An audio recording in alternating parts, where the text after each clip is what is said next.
The Supreme Court is getting all of its decisions under the door here before it closes, before they got to go on holiday.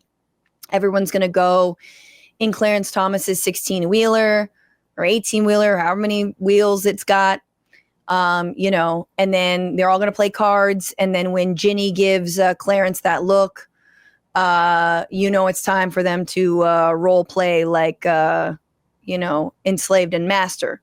I'm just kidding. I'm sorry. Am I? But the Supreme Court is getting some really horrendous rulings underway. And one of the biggest ones is this limiting injunctions. So remember that the only way that the Trump administration up until this point has been at all brought to heel is because of court injunctions from various circuits, various courts to stop, for example, the flying of immigrants to Sikot in El Salvador, preventing some of the worst wiles from going through, preventing the Alien Enemies Act from going through, and specifically the birthright citizenship order, which the Supreme Court seemed to have a lot to say at the time. Remember, Brett Kavanaugh was like, how is this even actionable? What does that mean if you get rid of birthright citizenship? What do hospitals do? And Trump's attorney was like, I'll figure it out. They do the same thing as always. What are you talking about? So Stephen Miller personally gets to decide. I mean, truly, this is like, they'll be sent pictures of newborns, Palantir, you'll register your baby's fingerprints and blood. I love we're living in a time where anti-vaxxers were worried about their medical privacy. My God. They're going to get their blood drawn. They're going to send a photo of your baby over to Stephen Miller. And remember, pigmentation in a baby doesn't really come in until a little bit later. So you might have to wait a little bit to be like, how brown is this baby? What's the baby's last name? Can they stay in this country as per Stephen Miller's, personal whiteness flavor tastes? The Supreme Court has limited nationwide injunctions in this birthright citizenship order. In a 6-3 decision along ideological lines on Friday, SCOTUS sided with the Trump administration's request to limit universal injunctions issued by federal courts. In other words, please stop putting any legal controls on me. No judicial controls. You know how you have separate branches of government? F those branches. We got trees. We got a pole, and it's going right up your ass. That's what it is. The opinion in the birthright citizenship case was highly anticipated. At issue was how the lower court should handle President Trump's executive order, which declared that the children of parents who enter the U.S. illegally or on a temporary visa are not entitled to automatic citizenship.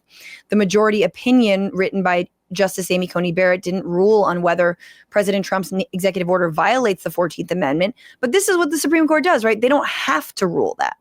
Instead, it focused on whether federal courts have a power to issue nationwide blocks. Universal injunctions likely exceed the equitable authority that Congress has given to the federal courts. The conservative majority said that who's Congress? What's a Congress? Have you guys heard of, what is this Congress? Where can we get one of those? I mean, like a parliament? We don't have one of those.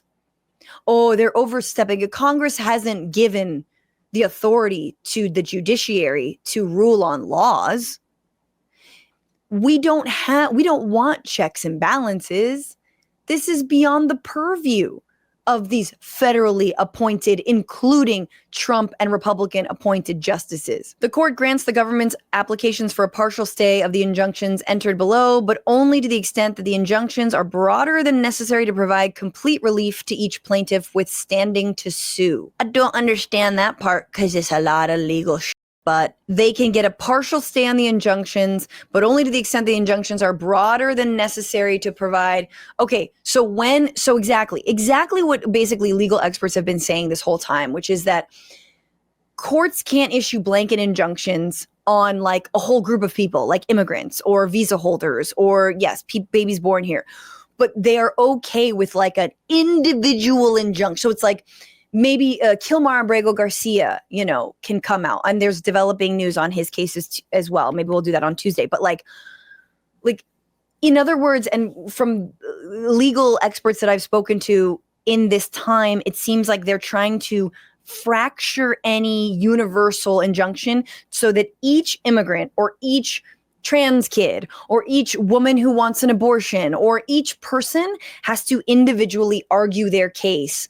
I mean, again, flooding courts, backlogging, like completely hamstringing any process, any due process, and any hope of justice that folks have.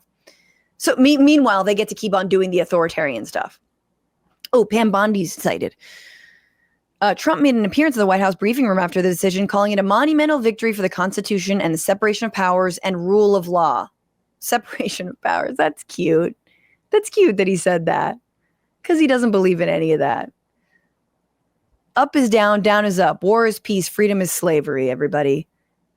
Ignorance is strength. He said the ruling would allow his administration to move forward with key elements of his immigration policy without the threat of broad injunctions against them. Attorney General Pam Bondi, who joined Trump at the press conference, said that the ruling means Americans are finally getting what they voted for. She noted that the merits of the birthright citizenship order haven't been litigated yet and declined to answer questions about how it would be implemented or enforced. Okay? But thank you to our hand-picked Supreme Court, and especially thank you to the dead carcass of Ruth Bader Ginsburg. I'm sorry. That's really cruel, but let's be real. She really gave him the assist on that. Looks like gerontocracy's been a problem. Love my RBG. Been a problem.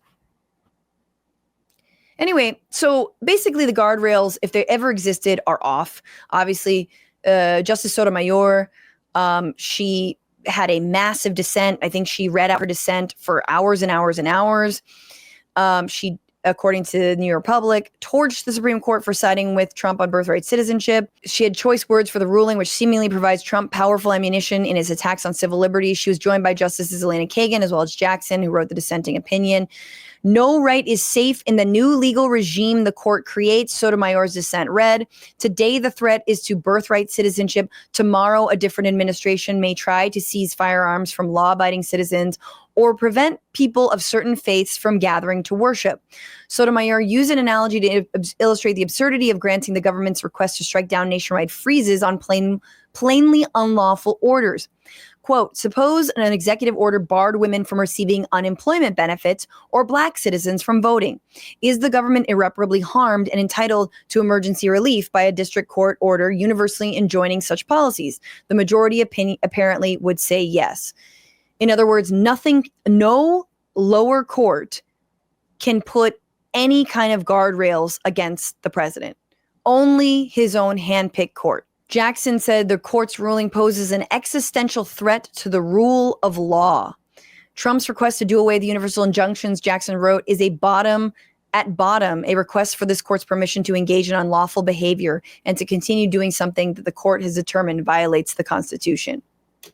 Right. So this is the reality. The only legitimate courts left, because it's not the Supreme Court, sadly, the only legitimate courts left, the Supreme Court has basically said, nah, you don't count. You don't count. Sorry. We are the strongman dictator that we usually prop up in another country. Now we just brought it home. The war came home eventually. We couped ourselves. This is a coup. The consolidation of power under an authoritarian leader, skirting every single law, every single guardrail. Now they can do it. So the courts were never going to save us, and especially not with this Supreme Court at the helm. But aren't we glad that Joe Biden only thought maybe about possibly putting term limits on Supreme Court justices? Maybe not expanding the court. Wow, heaven forbid. But maybe they have to have some ethical conduct. Maybe they have to disclose when they get gifts. Maybe they can't get gifts. Like Harlan Crow's 18-wheeler. Harlan Crow. Sharecropper crow. Nazi memorabilia crow. I keep Clarence around because he's one of the good ones. You know what I mean? What's going on, Frantifa? If you haven't already, subscribe to this channel right now. Hit that button. And also, you can become a patron and support the show every single week. Get access to bonus episodes and exclusive merchandise. Patreon.com/bitchuation room. Do